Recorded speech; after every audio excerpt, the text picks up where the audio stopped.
You knew Giants in the LCS and you knew Excel in the LEC, and now it's time to discover this brand new lineup with a new branding around it.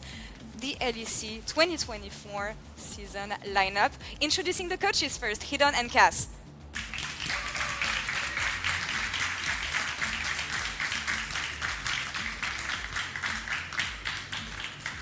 Excel last year, interesting trajectory from the beginning to the end of the season. A lot of different and interesting things. Hidon, how is it? What is your not expectations but ambitions this year?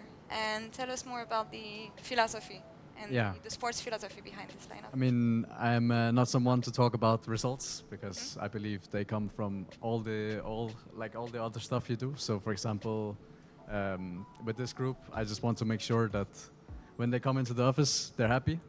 And we create a culture where we are united rather than just like you know what Tim said, right? For example, if we're not united, we cannot do anything regardless. So I want to create a culture where we have 5 players that are very happy and a staff that feel connected.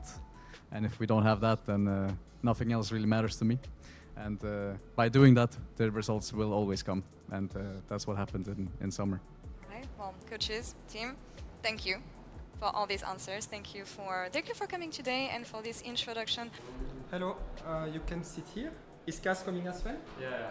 Okay, so welcome guys to my small streaming room. Thank you for having us. I heard this is your usual coaching room. So This is our coaching room that we got kicked out because you were exactly. coming. You took it. But that's okay. Like we respect the order. I mean, okay. okay, I will start. I mean, yeah, I'm much happier with this roster than summer. No, I mean, we have 5 players that are willing to click forward, and once you have that, you can play the same game. Whereas last split and spring split, I was not a part of building the team, nor was he. So we kind of just had to do everything we could to make it work. Whereas in this situation, we have some tools. We had some, we basically had some chances to make the roster we wanted within certain like limitations. But we're happy. Okay, really interesting. For me, the main surprise in the roster, when I first heard it, I had a hard time believing it. You know? Yeah. I mean, Same. Like I heard few mid laners. One was Jackis. I wouldn't expect him to be the first option. Okay. So I mean, was he the first option? So who did you think the first option was? Yeah, let's go with that. We're answering you now. I think it was Jackis, but I was not expecting him to be. What was the top 3 you heard? Sorry? Top 3 you heard? Yeah. Who leaked top 3? No, I'm joking. No. I'm joking. No, I don't talk about that. But, Yeah. So basically, with Jackies, I mean, first of all, I'm someone personally that likes to take risks if I feel it's a calculated risk. Okay. Jackies, obviously, when you go for a player like that, you have to do all your homework. So we did our scouting. We had all the interviews needed to basically be comfortable in making this decision. We don't run tryouts. We don't believe in that kind of style. But we believe in our system without sharing too much. And we are very, very happy with him. So Wait, I'll add on you a can question. take it if you want. Okay, If it's not I too- can take it. It's okay. Okay. Strong But man. like, how did you find Jackis? Like, Okay, so the first thing is that like basically when you make this roster, like if you look at like it's all about basically kind of making worlds, right? Every team wants to make worlds or like further expectations. So you kind of have to build a roster that will compete with the best 3 mid laners in the league, right? So you need to kind of look from like, okay, guys, with the options that we have, are they able to beat Humanoid, Larsen, Caps, all these kind of mid laners? And we felt that the options that existed, like the difference between those veterans and someone like Jackis was not big enough to actually go for the veteran. So that's like also one of the reasons why we looked further in the pool. Like obviously Jackis is not there yet, right? But he's promising, and I think it's up to us to also give him the support to develop. Okay, really interesting. One thing you mentioned as well in the announcement, which surprised me, is you said you didn't use data to find the roster, because I heard those rumors as well, to be honest.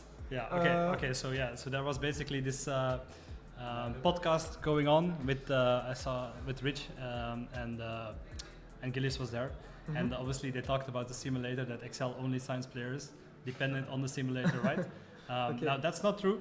The simulator data is part of our scouting system because, for example, we always try to learn from traditional sports. And if we look at, for example, NFL, all the players are wearing electric chips in the shoulder pads, and they can measure data such as like acceleration, or even if someone touches a touchdown, how far was the defender from him, right? So like it would be stupid from us to not use data. Yeah, makes sense. So, but it's part, right? Like we also look at personality. We do interviews. Mainly Lewis and Hidon do the interviews. We look at mechanics. We listen to the comms. Like there's so much more going on. But it's not only that. It's also like trying to find the perfect balance between the other existing players, right? Like what does Odo provide? What does Patrick provide? Okay, we have Peach. What is weakness is weakness? How do we make it stronger, right? So like I think it's a big puzzle. And there was an option where, for example, I mean, Jackies was always part of it, right? But one of the other options is where Peach was not part of the roster, right? Just so it would be a coherent system and a puzzle with tick outs. Yeah. So, did you choose Peach because you thought he made sense with Jackies? Why would he be a good combination with Jackies? I mean, obviously, when it comes to budget, right, you have certain limitations. Yeah. But I mean, just looking at the past pairing we had, which was Abe and Peach. When you take those two into consideration, Abe Peach and Peach Jackies, the difference really isn't there, right? Like you can look at mechanical skill, communication, and we felt that regardless of Peach Abe or Peach and Jackies, we would rather take the latter one, which is Peach and Jackies, right? Because we feel that the strengths that Jackies give are something that like that is the weakness of Peach, right? Whereas with Abe and Peach, they don't really connect. So we would much rather take this route, and we're really happy and aligned on how like the decisions we made. So regardless of how it goes, we can at least look ourselves in the mirror. Okay, well, really interesting. On my part, I'm also excited for this roster because, like, again, Jackies is like, for me, like it's the first complete rookie in LEC because you know we've seen other rookies every year, but they have played in LFL, they have played in big ARL, real so rookies. Yeah, it feels like a big risk to me. You said you like to take risk if you think it's worth it. So, I mean, I think it makes sense, and I'm really excited to see. I'll ask you a question. Who knew who Humanoid was in 2019? Also no one, right? So like, I think these players do exist. I mean, he was playing for Isuba before. I think so. Like Isuba, maybe some Turkish team before. No, right? he played in Ultraliga, but that's true. Yeah, so it's like. But like Ultraliga back then was a strong ARL. I mean, obviously, right? Like he's coming from a weaker national league, right? But he also scrimmed against like already LEC teams, and that's like point of views that we looked at. And we saw the potential, right? We saw that he was actively solo killing them and not clicking backwards just because it's an LEC player, right? Makes sense, yeah. Okay, really interesting. To add to that, right? Like,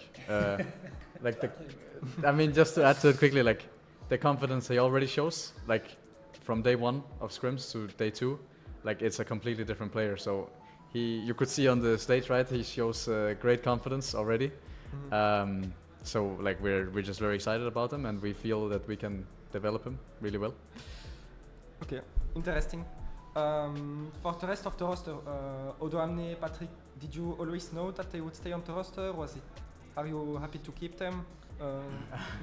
I guess you are, but... So Odo was signed for 1 more year. It was impossible to get rid of him. We tried our absolute best to get rid of Odo, but it was impossible. No. Like, I mean, he's a rock, right? He's like, he's 28 years old, but he doesn't play like someone who's 28. Usually their interest shifts towards like more life, etc., or family. But Odo is the opposite. He grinds. He also went to Korea, played Korea. When Worlds was in Korea, right? So he also played solo queue there. Patrick, was he always part of the roster? Definitely not. I can tell you that Patrick did have a few options, right? He expired, and he is considered considered a good AD carry, right? Before Excel was always named Patrick and Friends. So obviously there was some contest, but I think the moment that Mad Lions erupted, we had an offer for Patrick, and he took it very quickly because obviously Kaas comes free, right? I mean, there's no shame to it, right? Like it's allowed totally. to be. That's just how the world turns, right? So yeah. Okay, interesting. And so the last piece who joined the roster was Ignar. Why Ignar? Like there were a lot of supports available on the Yeah. market. Is it because of Peach, because you want two Koreans, or Okay. do you think he makes sense with Patrick? So I mean, no shame in it. Like we were incredibly lucky that Ignar became available because we felt that the current support pool was not what we were looking for at all. Oh, okay. You know, there was a lot, but Yeah. not what we wanted. So we were extremely lucky that he fell into our lap, basically. So yeah, I mean, we didn't hesitate. We obviously looked at other options. You probably know about that, right? But the moment he became available and we had an interview with him, it snapped him up immediately.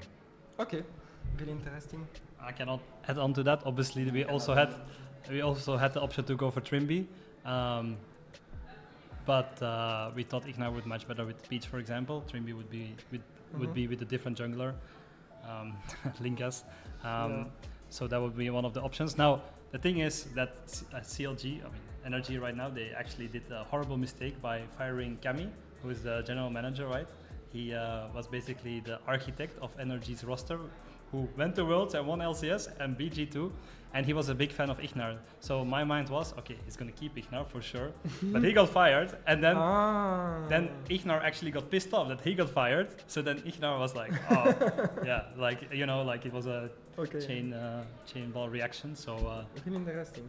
Okay, well, thank you so much for this insight on the roster, and despite the tier list, I really hope that I hope that you do well in LEC, especially with some risk you took. So I think I think that's a really smart decision. And I mean, if Jack is and the roster around such a young player works out, I think it will be really exciting for everyone. When Humanoid came in, I think it was really hype. So best of luck, guys. And let's see. Excited as well. And thank you so much for coming here. Thank you for having us.